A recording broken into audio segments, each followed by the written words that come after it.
अस्सलाम वालेकुम students, welcome to my YouTube channel. आज हम स्टडी करेंगे चैप्टर नंबर 4 सेल साइकिल की एक्सरसाइज। इसमें हम करेंगे एमसीक्यूज़। वीडियो को आपने कंप्लीट देखना है ताकि आपको अच्छे से समझ आ जाए। और अगर आपको वीडियो अच्छी लगती है और लेक्चर की समझ आती है तो बच्चों वीडियो को लाइक और शेयर ज़रूर कर दिया करें। तो क्वेश्चन नंबर 1 है, in which phase of cell cycle maximum growth occur in cell. Cell cycle की कौन सी फ़ेज़ में सेल की मैक्सिमम ग्रोथ होती है, यानी कि सेल अपना जो साइज़ है वो बड़ा करता है, ऑर्गेनेलीज़ बनाता है, प्रोटीन्स बनाता है ताकि वो नेक्स्ट फेज़ में जा सके। तो कौन सी फ़ेज़ में क्या होता है, मैक्सिमम ग्रोथ होती है। तो बच्चों G1 फेज़ जो है ये सेल की ग्रोथ फेज़ कहलाती है, ठीक है, क्योंकि इसमें सेल अपने आप को तैयार करता है। क्वेश्चन नंबर 2 है, in which phase of cell cycle the chromosomes duplicate. Cell cycle की कौन सी फेज़ में क्रोमोसोम्स को डुप्लीकेट किया जाता है, यानी कि क्रोमोसोम्स को कॉपी किया जाता है। बच्चों इसका है option D answer S phase. S phase mean होता है सिंथेसिस फेज़, जिसमें जो है डीएनए को कॉपी किया जाता है, यानी कि डीएनए अपनी जैसी कॉपी को सिंथेसाइज करता है। क्वेश्चन नंबर 3 है, which of the following is not a characteristic of mitosis.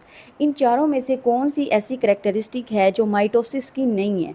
It occurs in somatic cells. Mitosis somatic cells में होती है। सोमैटिक सेल्स क्या होते हैं, हमारी बॉडी की जो नॉर्मल सेल्स होती हैं, ठीक है, उनको सोमैटिक सेल्स कहते हैं। माइटोसिस उनमें होती है। It results in genetically identical daughter cells. Mitosis में क्या होता है, माइटोसिस में सेल डिवाइड करता है और अपने जैसे दो सेल पैदा करता है और वो आइडेंटिकल होते हैं, ठीक है, एक जैसे होते हैं।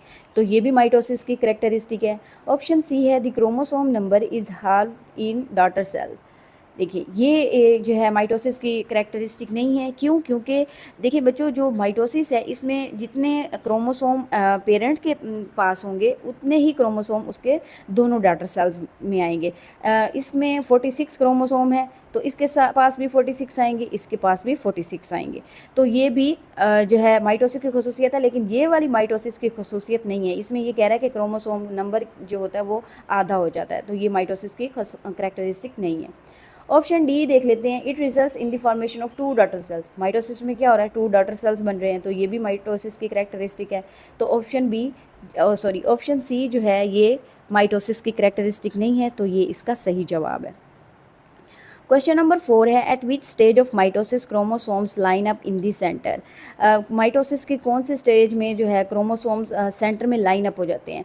बच्चों ये है ऑप्शन बी मेटाफेज। मेटाफेज में क्या होता है, सेल के जो क्रोमोसोम्स होते हैं वो सेंटर में लाइन अप हो जाते हैं, ठीक है, सेल में लाइन अप हो जाते हैं और क्या बनाते हैं, मेटाफेज प्लेट बनाते हैं। इसलिए ये जो है किस स्टेज में होता है, मेटाफेज स्टेज में होता है। क्वेश्चन नंबर 5 है, if you observe a cell in which nuclear membrane is reforming around two sets of chromosomes, what stage of cell cycle is this। बच्चों option B is the right answer, telophase. Telophase ऐसी phase है mitosis की जहाँ पर nuclear membrane की reforming होती है, nuclear membrane को दोबारा बनाया जा रहा होता है। Question number 6, how does the centrosome contributes to mitosis. पहले तो आपको पता होना चाहिए सेंट्रोसोम क्या है। बच्चों हमने जब सेल साइकिल का जब हमने चैप्टर नंबर 3 पढ़ा था तो उसमें हमने एक ऑर्गेनेली पढ़ी थी, सेंट्रियोल। तो सेंट्रियोल को सेंट्रोसोम भी कहा जाता है। तो सेंट्रोसोम एक ऑर्गेनेली है, ठीक है। तो ये किस चीज़ की बनी होती है, माइक्रोट्यूब्यूल्स की बनी होती है, और जो माइक्रोट्यूब्यूल्स हैं वो माइटोटिक स्पिंडल बनाते हैं, ठीक है। सेंट्रोसोम क्या बनाते हैं, माइटोटिक स्पिंडल बनाते हैं। ये इस तरह से सेल में होती है। सेल के अंदर ये वाली जो होती है ना, ये सेंट्रियोल्स होते हैं, ठीक है। यहाँ पे लाइन अप होते हैं क्रोमोसोम, और ये जो स्पिंडल होते हैं माइटोटिक स्पिंडल, ये जो स्पिंडल फाइबर होते हैं इनको कहते हैं माइटोटिक स्पिंडल। ये वाले जो आपको थ्रेड लाइक स्ट्रक्चर नज़र आ रहे हैं ना, ये क्या है, ये है माइटोटिक स्पिंडल। क्वेश्चन नंबर 7 है, सेंट्रोसोम्स मेक्स माइटोटिक स्पिंडल। ये मैंने आपको ऊपर भी बताया कि सेंट्रोसोम एक ऐसी ऑर्गेनेली है जो एनिमल सेल्स में पाई जाती है, तो इसलिए ये जो सेंट्रोसोम है ये माइटोटिक स्पिंडल बनाती है एनिमल सेल्स के अंदर। प्रोकैरियोटिक सेल्स, प्लांट सेल्स के अंदर ये नहीं पाई जाती। क्वेश्चन नंबर 8 है, an organism has 4 pair of chromosomes. After meiosis 1, how many chromosomes and chromatids will be present in each daughter cell। बच्चे सबसे पहले आपको पता होना चाहिए कि मियोसिस में होता क्या है। मियोसिस में क्या होता है, एक सेल से दो सेल बनते हैं, ठीक है। इसमें क्रोमोसोम की तादाद कितनी होती है, 46 होती है। अगर इस क्रोमोसोम में 46 है तादाद, तो इसके डॉटर सेल में इसकी तादाद क्या हो जाएगी, हाफ हो जाएगी, 23। ये मियोसिस हमें कहती है, ठीक है। मियोसिस का प्रोसेस क्या कहता है कि जो पेरेंट सेल है उसके पास अगर क्रोमोसोम्स 46 है तो उसके दोनों डॉटर सेल्स में जो क्रोमोसोम्स की तादाद है वो हाफ हो जाए। बच्चों अब यहाँ पे बात की जा रही है कि 4 पेयर ऑफ क्रोमोसोम्स हैं ऑर्गेनिज्म के पास।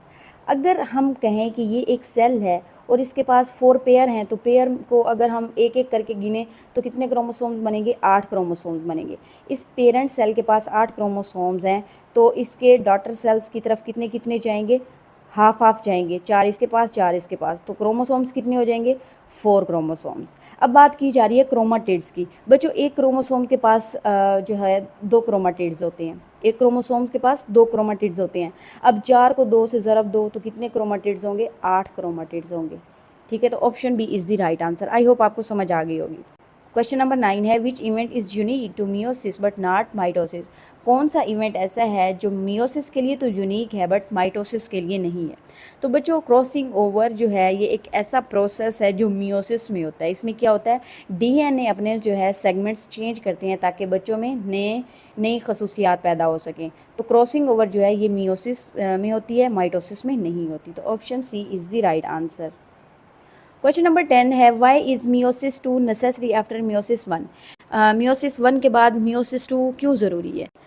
बच्चों मियोसिस 1 के बाद मियोसिस 2 ज़रूरी है क्योंकि ये जो है सिस्टर क्रोमाटिड्स को सेपरेट करती है। मियोसिस 1 में सिस्टर क्रोमाटिड्स सेपरेट नहीं होते, तो जो मियोसिस 2 है ये सेपरेट करती है सिस्टर क्रोमाटिड्स को। Option C is the right answer.